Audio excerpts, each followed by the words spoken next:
Hello everybody, my name is Carolina Dawson and today I'll be presenting the results of the updated Peru country profile for 2024. This report offers a detailed analysis of the Peruvian avocado sector and includes a forecast for midterm production through to 2030. The World Avocado Production Prospects Project is a result of a partnership between the Hass Avocado Board and CIRAD. The primary goal of this project is to provide a midterm projection of avocado production in the key countries supplying the US market, to help stakeholders anticipate marketing strategies. Our approach is unique, combining field visits and interviews with key industry players in each of the studied countries. We merge both quantitative and qualitative data and have developed a projection model that allows us to assess production trends at both national and global levels. We launched this initiative in 2019, and through it we've published a series of country profiles. In 2019, we covered Peru, Mexico, and California, followed by Chile in 2020. Due to COVID-19 travel restrictions, there was a brief break, but we were able to release the Colombia profile in 2022. The 6 country profiles are available for download at the Hass Avocado Board website and on fruitrop.com. Now, let's take a look at the results of the first Peru case study. Back in 2019, we estimated that 31,700 hectares would reach maturity by 2023, with new orchards entering production at a rate of about 3,000 to 1,500 hectares per year between 2019 and 2023. However, we also forecasted that the planting rate would begin to slow down. Based on these figures, we projected that exportable production in 2023 would exceed 550,000 tons, and this projection turned out to be accurate. According to official customs data, in year 2023, Peru exported 597,000 tons. So, 5 years later, we decided to revisit the Peruvian avocado sector to assess how the second largest exporter of Hass avocados in the world had evolved over the past 5 years. We also wanted to look ahead to understand what we can expect by 2030. So we traveled back to Peru in June 2024 to take an in-depth look at the recent activities that have taken place in the production areas and to capture an updated look of the sector. We met the key players of the industry, gathered and cross-checked data in order to draft these results. So in general, what we can see is that avocado cultivation has continued to expand across Peru, with orchard growth sustained until 2021 in all regions. However, since 2022, there has been a noticeable slowdown in the rate of new plantings. According to official data from ProHass, the estimated area of Hass avocado cultivation in 2024 is projected to be 76,750 hectares. The 4 primary avocado growing regions remain the same as the last time. They are Olmos, Chavimochic, the Lima valleys, which are located in the coast of Peru, and La Sierra area of the Andes. These 4 regions continue to be key suppliers of avocados from Peru and have all shown significant growth in the past 5 years.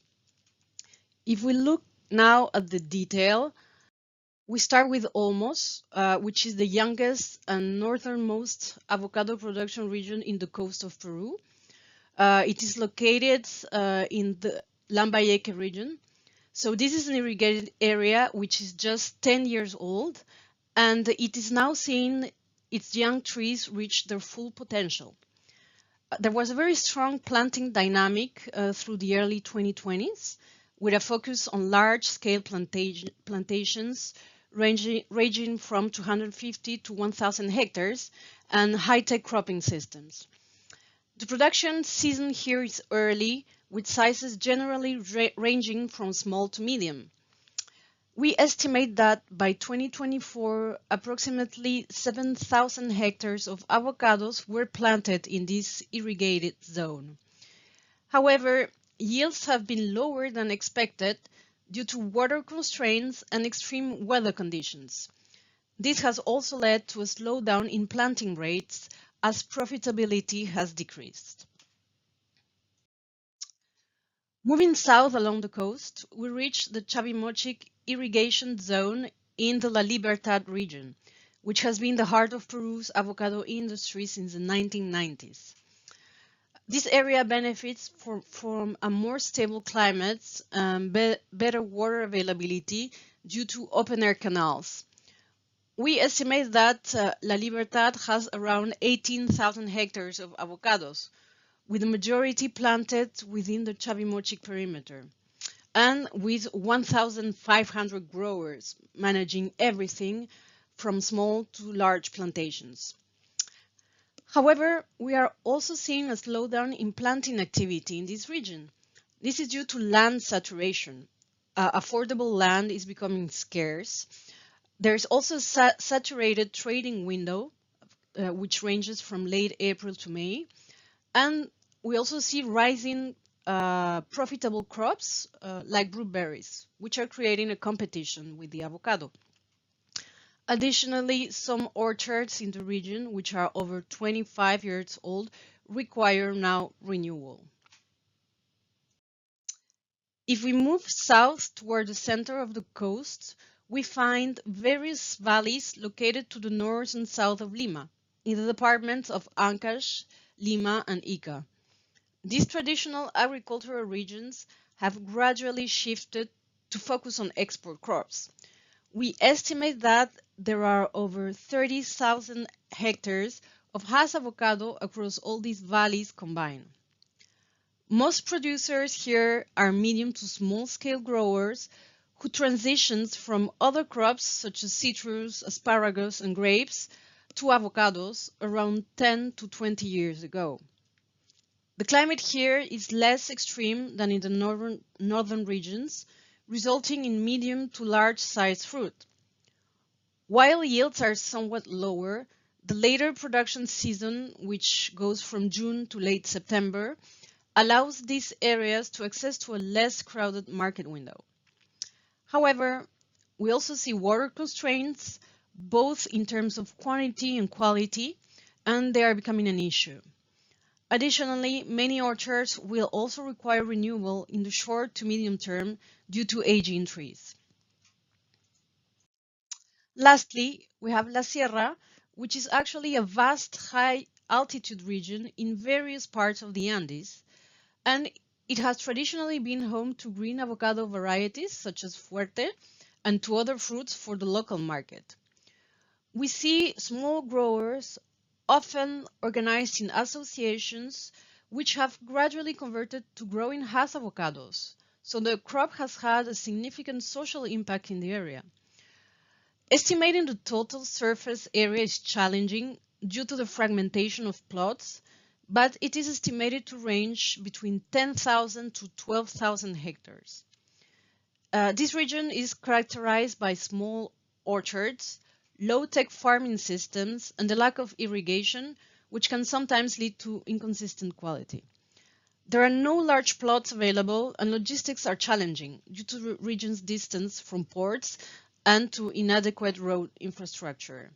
Despite these challenges, the area continues to develop steadily.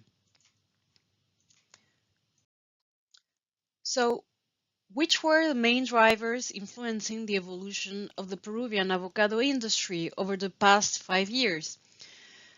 We first have seen a fall in profitability of the crop as a result of rising global costs because of the input crisis and also freight crisis, for instance. We also saw an increase in national costs in terms of labor and also in terms of less favorable taxation. There has been disappointing yields due to climate variability with either El Niño phenomenon or La Niña. and this has led to lower economic returns. These lower economic returns can also be explained by a very intense competition in some markets, such as the European market, where actually Peru competes with itself. The market window has become saturated, especially during the summer season. And unfortunately, we see that other markets are not developing as expected.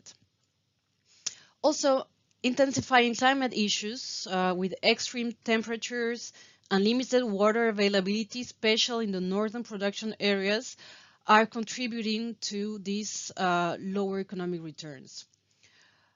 We see also a political instability in the country with 6 presidents which have succeeded each other since 2018, and this has not been favorable to investor confidence.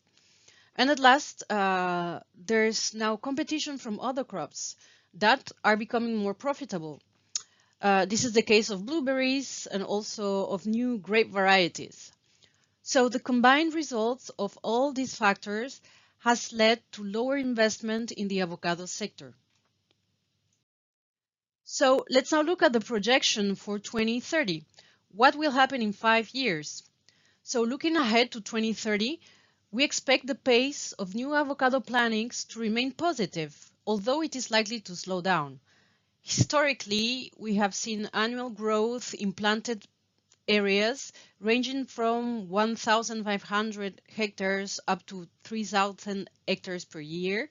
However, we anticipate that this growth will slow down, with some regions experiencing a near zero rate, while others may see a modest increase of up to 600 hectares per year.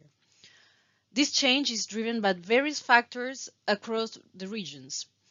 In Almost, for instance, we see that growth will be limited by the extreme weather conditions and also water availability. In Chavimochic, it's rather land availability that has become limiting. We see competition from other crops and also the need for orchard renewal. These are the main constraints for the years to come. In the coastal valleys, the challenges are related to renewal needs and to land conversion from other crops.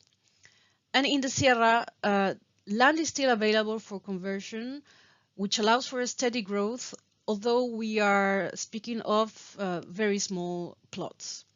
So we no longer expect explosive growth, such as what we saw in the years 2010, but there is still significant potential for increased productivity.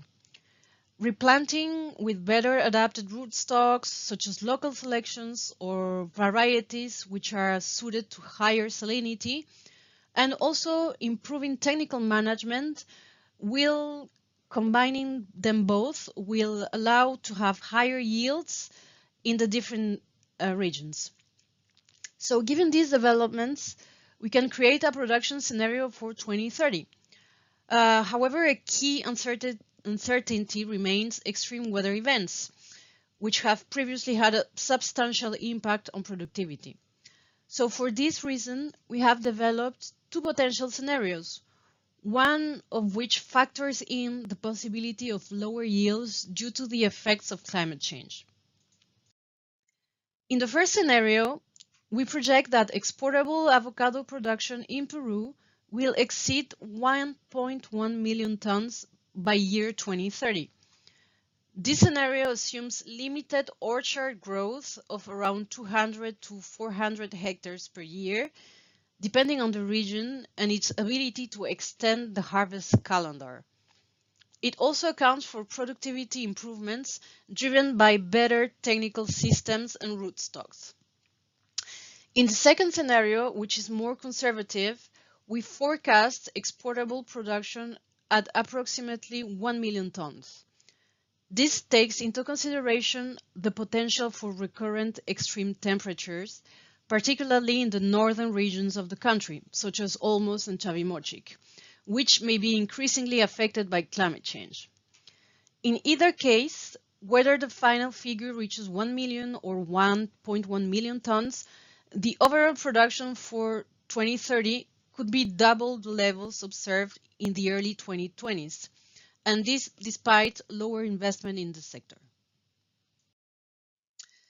So we would like to extend our gratitude to the Peruvian avocado industry stakeholders who welcomed us and contributed to this study, and to our collaborators from the Haas Avocado Board. We appreciate your attention and look forward to the next update. See you next time.